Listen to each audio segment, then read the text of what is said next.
लोगों के मन में एक सवाल उठ रहा है कि आखिर बीजेपी ने रेखा गुप्ता को ही क्यों सीएम बनाया। तो इस बारे में लाइव तक ने वरिष्ठ पत्रकार राहुल लाल से बात की। आइए उन्होंने क्या कुछ कहा इस बारे में जानते हैं। 8 फरवरी को चुनाव परिणाम के बाद एक काफी लंबे चौड़े मंथन के बाद दिल्ली में रेखा गुप्ता ने मुख्यमंत्री पद का शपथ लिया। लेकिन जो सबसे बड़ा यक्ष सवाल बना हुआ है कि तमाम दावेदारों के बीच में आखिर भारतीय जनता पार्टी ने, शीर्ष नेतृत्व ने रेखा गुप्ता पर ही भरोसा क्यों जताया।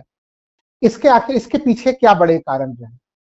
अगर इसके पीछे के कारणों को समझना है तो इसमें तो सबसे पहले तो भारतीय जनता पार्टी का जो शीर्ष नेतृत्व इसमें जिस तरह से फैसले वो लेता है, तो अगर हम लोग देखें, चाहे वो राजस्थान में देखें, मध्य प्रदेश में देखें, तमाम अन्य जगहों पे जो उनकी निर्णय लेने की शैली नजर आती है, तो उसमें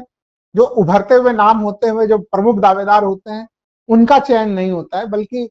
पर्दे के पीछे से किसी व्यक्ति का जो नाम, जिनकी चर्चाएं, संभावनाएं काफी कम होती है मीडिया में, वह नाम हम लोगों को दिखाई देता है। तो जिस समय 8 फरवरी को चुनाव परिणाम दिल्ली विधानसभा चुनाव के आते हैं, तभी से ये कयास लगाए जा रहे थे कि प्रवेश वर्मा या तमाम दावेदार हैं, उनके नाम की संभावना काफी कम है। प्रथम बार जो एमएलए बने हुए लोग होंगे उनमें से संभावनाएं ज्यादा बन सकती हैं। तो एक तो उस दृष्टि से अगर देखें तो रेखा गुप्ता जो है कि प्रथम बार ही जो है कि एमएलए बनी है और वो मुख्यमंत्री बन गई है प्रदेश के। नंबर 1 कारण। नंबर 2, भारतीय जनता पार्टी दिल्ली में लंबे समय से सत्ता से दूर थी। 1998 में सुषमा स्वराज एक आखिरी महिला मुख्यमंत्री रही थी, और अब उसके बाद 15 वर्षों तक का जो शासन रहा, वह शासन जो है वो शीला दीक्षित का रहा। फिर 10 वर्ष का पूर्ण कार्यकाल 2015 से 25 तक का कार्यकाल जो है वो आम आदमी पार्टी के हाथों में रहा। तो बीजेपी कहीं न कहीं वर्तमान प्रधानमंत्री का एक जोर हम लोगों ने ये भी चीज देखा है कि वो चाहे वो नए संसद सत्र में आते ही नारी शक्ति वंदन अधिनियम को लाना हो, महिला वोटर्स को, आम आदमी पार्टी ने भी दिल्ली में जो है कि महिला लाभार्थियों का एक समूह तैयार किया हुआ था। केंद्रीय स्तर पे 2019 के लोकसभा चुनाव में भी, हालांकि 2024 के लोकसभा चुनाव में माना गया कि राष्ट्रीय स्तर पर महिला लाभार्थियों में कहीं कहीं बीजेपी की पकड़ कमजोर हुई है, लेकिन दिल्ली के जो वोटर्स हैं वहां पे महिला जो समूह है उसमें आम आदमी पार्टी की बड़ी मजबूत पकड़ थी, चाहे वो महिलाओं को फ्री बस राइड देना हो या तमाम दूसरे विकल्प हों। लेकिन जिस तरह से आतिशी को मुख्यमंत्री बनाया गया अरविंद केजरीवाल जी के द्वारा, और ये कहा गया कि वो पार्ट टाइम के लिए मुख्यमंत्री हैं, शॉर्ट टाइम के लिए ही मुख्यमंत्री हैं, जब फिर से अगला चुनाव होगा तो अरविंद केजरीवाल जो है कि पुनः मुख्यमंत्री बनेंगे, तो दिल्ली के महिला मतदाताओं के बीच में इसके संकेत सही नहीं गए इसके।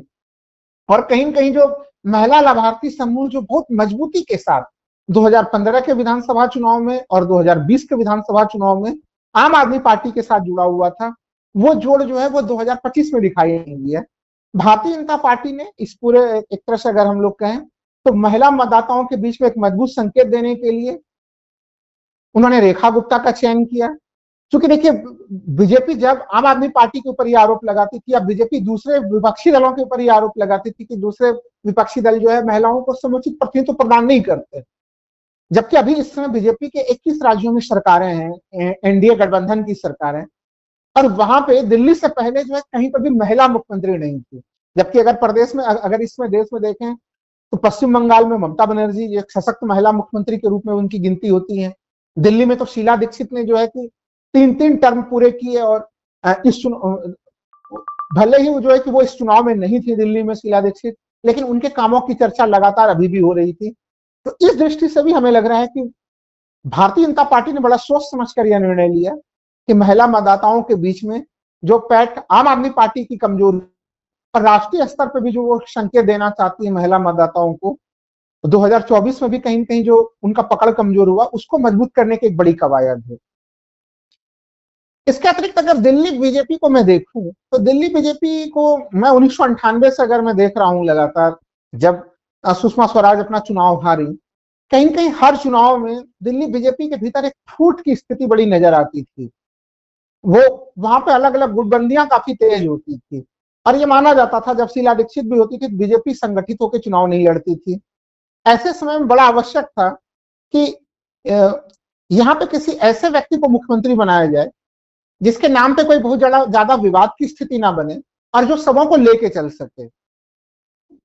तो रेखा गुप्ता की पूरी पारी जो है, उन्होंने जिस तरह से छात्र संघ में एबीवीपी के माध्यम से डीयू में एक लंबी उनकी राजनीतिक पारी रही, फिर वो पार्षद भी रही हैं, वो दक्षिणी दिल्ली की मेयर भी रही हैं। तो दिल्ली के जो डे टू डे की जो समस्याएं हैं उससे वो जुड़ी भी रही हैं, संगठन में भी उन्होंने काम किया है। तो उनके नाम पे वो एक ऐसी शख्सियत है, हमें लग रहा है कि जो पार्टी में सबों को लेकर चल सकती हैं, उनके पीछे सभी लोग चल सकते हैं और दिल्ली के डे की समस्याओं से वो परिचित भी हैं। तो अगर उन्हें फ्री हैंड मौका दिया जाए तो वो इन समस्याओं का समाधान कर भी सकती हैं। लेकिन जो एक बड़ा सवाल है कि 8 महिलाओं को टिकट दिया था भारतीय जनता पार्टी में, और 8 में से 4 जो है महिला विधायक जो है वो जीतने में सफल हुई थी। तो उन 4 में से आखिर रेखा गुप्ता ही क्यों, ये एक बड़ा सवाल बनता है। हमें लग रहा है कि भारतीय जनता पार्टी की एक कोशिश ये भी है कि अरविंद केजरीवाल जी के भविष्य के राजनीति पे भी रोक लगाने का कोशिश की, उसके ऊपर भी कैसे रोक लगाया जाए। हम अरविंद केजरीवाल जी वैश्य समुदाय से आते रहे हैं, और अरविंद केजरीवाल जी जो है कि वो हरियाणा मूल के भी रहे हैं। ये दोनों विशेषताएं अगर हम लोग रेखा गुप्ता में देखते हैं तो वो यहाँ पे दोनों चीजें नजर आती हैं। रेखा गुप्ता भी जो है कि वो हरियाणा से हैं और वो भी वैश्य समुदाय से ही है। वैश्य समुदाय मूलतः जो है कि अगर हम लोग देखें तो ये बीजेपी के जो है कि प्रतिबद्ध वोटर्स में इनकी गिनती रही है। लेकिन जब दिल्ली में अरविंद केजरीवाल मुख्यमंत्री बने 2015 से, तो उन्होंने बड़ी भारी मात्रा में जो है इस समुदाय के वोटर्स पे भी जो है कि उन्होंने जो है कि अपनी पकड़ बनाई। और इस कारण से दिल्ली में हरियाणा के लोग भी अच्छे खासे लोग हैं, उनके ऊपर भी एक तरह से उनकी पकड़ की स्थिति थी। तो भविष्य में भी अरविंद केजरीवाल जी उनको फिर से दिल्ली में उभरने का मौका ना मिले, एक तरह से उनके राजनीति को कैंची चलाने के लिए भी मैं उस प्रयास के रूप में भी देखता हूं कि ये दोनों गुणधर्म जो अरविंद केजरीवाल जी में मिल रहे थे, हालांकि अरविंद केजरीवाल जी की इससे बड़ी भी काफी छवि है, वो आम आदमी पार्टी के वो सर्वा थे, जबकि रेखा गुप्ता जो है कि वो अभी प्रथम बार ही एमएलए बनी है। ये भारतीय जनता पार्टी की सर्वा नहीं है, वो आला कमान की इच्छा पे ही अपना निर्णय ले सकेंगी। तो अरविंद केजरीवाल और रेखा गुप्ता के बीच में अगर हम लोग तुलना करें तो कई परिवर्तन दिखाई देते हैं, लेकिन दो जो बड़ी समानताएं थी जो जातिगत समीकरण की दृष्टि से भी महत्वपूर्ण है, उस दृष्टि से भी इनका चयन जो है मैं मानता हूं कि कहीं न कहीं महत्वपूर्ण रहा होगा। क्योंकि जो आला कमान जब चयन करता है तो वो एक प्रतिबद्धता भी खोजता है कि जो निष्ठावान कौन है, निष्ठावान जो कि आला कमान के प्रति निष्ठा की स्थिति रखे। हम लोगों ने देखा है राजस्थान में कि वहां पे वसुंधरा राजे सरीखी जो है कि बड़ी नेता थी, लेकिन उनको साइड लाइन करके भजन लाल शर्मा जी को जो है कि वहां पे मुख्यमंत्री बनाया गया। तो ये एक जो वसुंधरा राजे और केंद्रीय आला कमान के बीच के जो संबंध थे वो संबंध सहज किस्म के नहीं थे। उसी तरह से हम लोगों ने शिवराज सिंह चौहान को भी देखा। शिवराज सिंह चौहान लगातार कह रहे थे मध्य प्रदेश में कि मैं दिल्ली नहीं जाऊंगा, मैं मध्य प्रदेश में ही रहूंगा, लेकिन उनको भी जो है कि वो मध्य प्रदेश में मुख्यमंत्री नहीं बने, यादव जी को वहां का मुख्यमंत्री बनाया गया। तो एक तरह गुप्ता की निष्ठा में भी जो है केंद्रीय आला कमान का पूरा विश्वास और भरोसा रहा होगा। ये भी एक, इसको भी मैं एक बड़ा कारण मानता हूं कि आखिर रेखा गुप्ता के नाम का ही चयन क्यों हुआ। लेकिन इन सबसे परे जिस कारण की व्याख्या करनी बड़ी आवश्यक है दिल्ली के चीजों को लेके, कि दिल्ली में मल्टीपल एजेंसीज काम करती हैं यहाँ पे। क्योंकि देखिए भारतीय जनता पार्टी ने तीन बड़ी घोषणा पत्रों के 3 पार्ट में वो घोषणा पत्र जारी हुए थे, और बीजेपी को ये कहना पड़ा है दिल्ली विधानसभा चुनाव में उतरते हुए कि जो माननीय प्रधानमंत्री जी लगातार फ्रीबीज का विरोध करते थे, उसको अर्थव्यवस्था के लिए खतरनाक बताते थे, बीजेपी ने 3 पार्ट में यहाँ पे संकल्प पत्र घोषित किए। उसमें यह स्पष्ट किया गया कि आम आदमी पार्टी की जो तमाम योजनाएं थी वो योजनाएं चालू रहेंगी, उसके अतिरिक्त भी कई योजनाएं जो है उनकी घोषणा की गई है। हालांकि इस बीच में कहीं न कहीं लोक लुभावन योजनाओं के ऊपर जो है कि आम आदमी पार्टी का ध्यान आकर्षण रहा, लेकिन दिल्ली में इंफ्रास्ट्रक्चर का मामला कहीं न कहीं वो पीछे छूटते हुए रहा। शीला दीक्षित के समय में दिल्ली में जिस तरह से बड़े पैमाने पे कायांतरण या रूपांतरण की स्थितियां दिखी थी, वो चीजें जो है वो केजरीवाल सरकार के बीच में कहीं न कहीं वो चीजें नजर नहीं आई। तो जो उत्साह आज हम लोगों को दिखाई दिया रामलीला मैदान में, वो उत्साह हम लोगों ने देखा है इसके पहले 10 वर्ष पहले भी, जब 15 फरवरी 2015 को अरविंद केजरीवाल जो है कि मुख्यमंत्री पद की शपथ ले रहे थे। तो दिल्ली की जनता बड़ा सावधानी से समयों का मूल्यांकन करती है। ऐसे स्थिति में भारतीय जनता पार्टी के लिए चुनौती ये होगा कि जो उन्होंने लोक कल्याणकारी, लोगों को राहत पहुंचाने वाली जो घोषणाएं की हैं उसको भी वो तेजी से क्रियान्वित करें, और दिल्ली के इंफ्रास्ट्रक्चर को भी मजबूत किया जाए। तो उन दृष्टि से भी हमें लग रहा है कि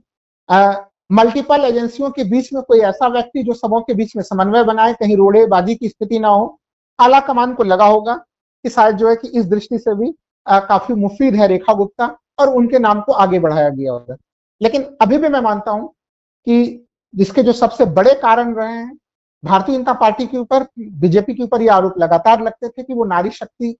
से संबंधित बातें बहुत करती हैं, लेकिन वो एक भी राज्य में जो है सिटिंग महिला चीफ मिनिस्टर वो नहीं दे सके। और अरविंद केजरीवाल जी को इस कारण से नुकसान भी हुआ था कि उन्होंने आतिशी को पूर्णकालिक मुख्यमंत्री के रूप में उनकी घोषणा नहीं की थी। इन स्थितियों का के दृष्टि से ही हमें लग रहा है रेखा गुप्ता जी के नाम का चयन हुआ।